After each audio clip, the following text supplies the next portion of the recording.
We've been talking about some of the changes and that sort of thing. Can you think what it was like and what the railroad meant coming in here? Well, it really did turn things around. Brought in a lot of jobs for people at that particular time too, didn't it? Yes, when it was being built, different ones, and two contractors brought. They had camps, and they had a lot of colored people, men, and this railroad was built by contractors and mainly nigger men, and old mules are being beat to death. I've seen some of the such cruel things go on about how when they made cuts, like now from this bridge down here at Leslie King's, they cut through the lower part of the hill of my daddy's land over there, and they had old drags, and those mules hitched to the drag, and they'd load that old drag, make them pull it till it would load itself, and just whip them till they'd just bleed. The mules? The mules. Yeah, it was, and they had a camp right over across the river, up there just above Sarah Ann Wright's, and across the river, that was the Doggett camp. George Doggett and Tom Doggett. Was he the one that had the crew in there? Yes, he had a crew of niggers in there. He and George. George was the older, and Tom and Hal. Hal was their bookkeeper, and they got the most out of the mules, didn't they? They got it out of the mules. Mercy. And let the niggers, they never had any mercy on them. The niggers didn't. And they didn't have much mercy on the niggers either. The Doggets didn't. There's a business proposition. Yeah, they had to work it close to come out on it. They'd take it by contract. Did you feel safe to go around the camp? I never went around the camp. But they had the niggers under pretty good control. I never heard that. They'd fight with each other, and they'd kill one another every now and then in the camp. And then there was some Averys, Bob Avery and Joe Avery. They were brothers. They had a contract. It was on up Buffalo somewhere. Doggett's contract was over. A whole lot of it over here in this place where my daddy sold the right away through, and then the camp was just on up there, the river up there a little.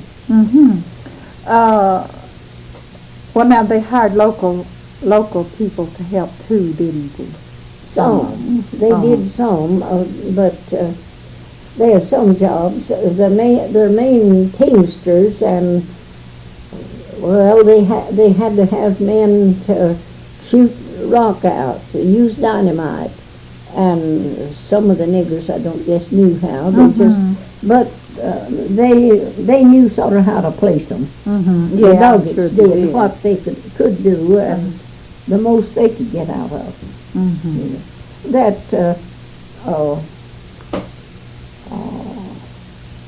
Well, George's girl lives up there, out this way along the old road that goes into West Jefferson. Well, I think I know her. She was born while they were into this. She wasn't born over here, but she was on the way when they were over here. So. Did you see the first train that come in? No, I was teaching at Sutherland. Couldn't get all the way from Sutherland. No, sir. That was nearly a day. Is that right? There? Sure, it was. Sutherland. Yeah. Well, let's talk a little about your teaching. What kind of a responsibility was that? Was it pretty a big responsibility? Well, I thought it was. But of course it had to be. It had to be. My ticket was to not have a lot of string of rules, but what she had impose them. And exact the children to get what they went over.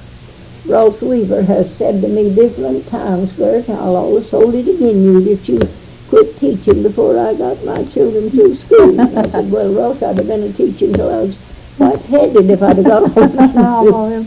And Edgar Ashton, you know him on Grassy Creek? I don't believe it. Well, he was a brother to Cicero over here, and he was a good student. He went to school to me 2 years up at Ashley School, and he come to me the day that Kate Spencer and Guy had their 50th wedding anniversary, and he said, I've always wanted to tell you that how much I appreciated going to school to you. He said, you had us to get what we went over.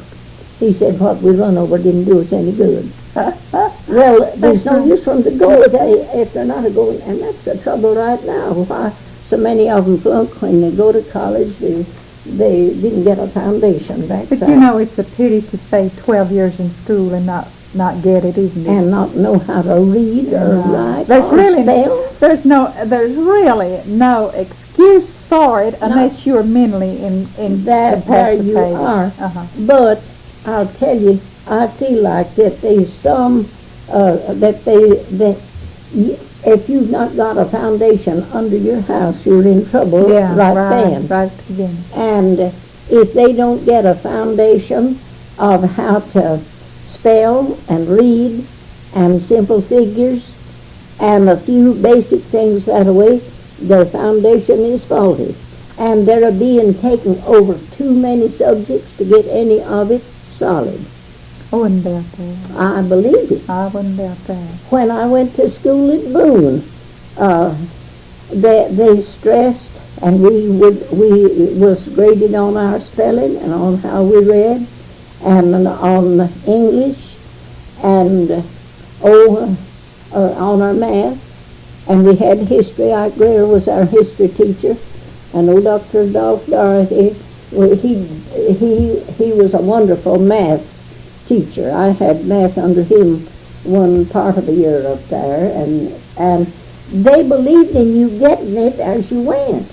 Maybe it'd be best to go back to instead of the grades, to go back to the Old-timey way. finishing a book and going on to another one. Well, certainly, I believe that a whole lot of children, they're shoved through the grades to go on up, and it's just faulty behind them. Mm-hmm.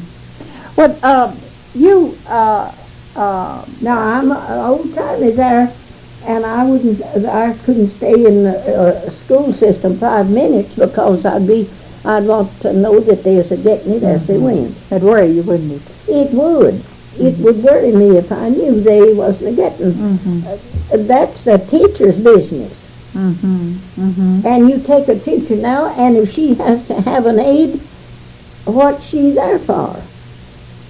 The aide is the teacher ought to be teacher and aide. Well, now how many did you have in your class? Different days over in that first little school that I taught on Piney Creek. Some days there'd be 60 children crowded in that little one room from the first grade to the 7th. And then when up here at Ashley, I'd have anywhere from 40 to 50 children. There was a whole lot of children up in there. The Ashleys and Weavers and Miss Blacks and I don't know, and Falls. Every Fall had a big family of children. And if you were there to teach them, and if you don't know that they're getting it, I don't believe in letting them go on and fool them that way. Well, if you could handle that many, plus you probably had to be sure that this to sign them to get the wood in and all that sort of thing. And help keep a fire. I usually superintended the fire up here. Harrison Weaver, I always give him the credit. He knew how to keep fire in an old pot-bellied stove. So you had help there. And so when it would get low, and you had to keep the room fairly comfortable. There as little children wasn't clothes heavy. And you had to notice that and give allowance for those things. I wouldn't last 5 minutes in it. Well, it's changed. Before we go on any farther, let me get get your husband's name. Now, you married Fred Waddell. Fred Waddell, and when did you marry him? 26th of January, 1922. 1922. Yeah. We'd been married a little over 42 years when he died. Yeah. It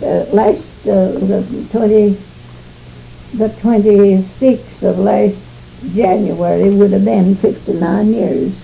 So then you retired and just became a partner for your husband and farmed Just took on a job of hard work. Hard work. Well, I think, I hope, I don't mean to flatter you or anything like that, but I can't believe you're 89. I can't believe you're 89. Well, I'm glad you came. You look so young and you're so active and Just look at all these wrinkles. Do you wear glasses when you read? Yeah. You don't have to wear them. No, I've never had my Just a little reading. examined. Just these are magnifying glasses. Well, I can't see all. Don't need them all. Yeah. No, Jack Ashley has some cattle running over there, and I told him, I said, now, Jack, if you'll come on over here, I'll keep them counted for you, know whether there's any out or not. I can tell you about some cattle and things like that, if they're in place or out of place. Well, that's great. Well, I hope I've not bothered you too much, and I appreciate that. Barbara, it's good to get acquainted with Well, you. it's good, and this, of course, will go in our oral history part. We'll cut out a whole lot of the rough English I've put in it. Let's not worry about that. But I hope, Clarice, that if you write one, that you get over the whole county to get in. Now I read I've got that history. Leslie and Ethel bought and gave me one for Christmas, and I could just pick out a lot of people, not my own, but other people that should have come into that history. Yeah. Well, we're trying to go to each township and various people in each township. Also, we're trying to include the blacks, and we're trying to include the Indians. Sure. We're trying to include the whites, all that had a part in making Ashe County. And we hope that this, to me, would be a way of doing it, to talking to the people, let them tell their story, whatever it is, and get it in the know, till we, people can research them and say, I didn't know that. And there's so many things I don't know, but what I've experienced, I try to remember. Well, you have an excellent memory. I don't remember things now, like, maybe forget to call somebody. Yeah, well, I've been used to I'm in that shape myself. And I'll forget to do this or to do that, or if it's something important, I'll lay something out to remind me of it. And you live alone, don't you? Yes. Have ever since. Now, my brother-in-law lived here with me after Fred died. Well, their sister was here when Fred died. She had come to stay a month or so. She lived with her daughters. She just had the two daughters, and one lived in Connecticut and one in Maryland. So she'd come down and stay with us a month or such a matter. Anyway, she was here when he died. And this brother that stayed with me, he had stayed here 4 years, and when Fred was in Winston, he was there 6 weeks to a day, and I stayed 5 of them with him. And John, that was his name, had retired in Florida from the work he had been doing there, and he was coming to Jefferson thinking to rent an apartment. And I wrote and asked him how he'd like to come down here and keep house. His wife had been dead so long, and he knew how to do things before she died. She had lost out mentally, and they had never had any children. So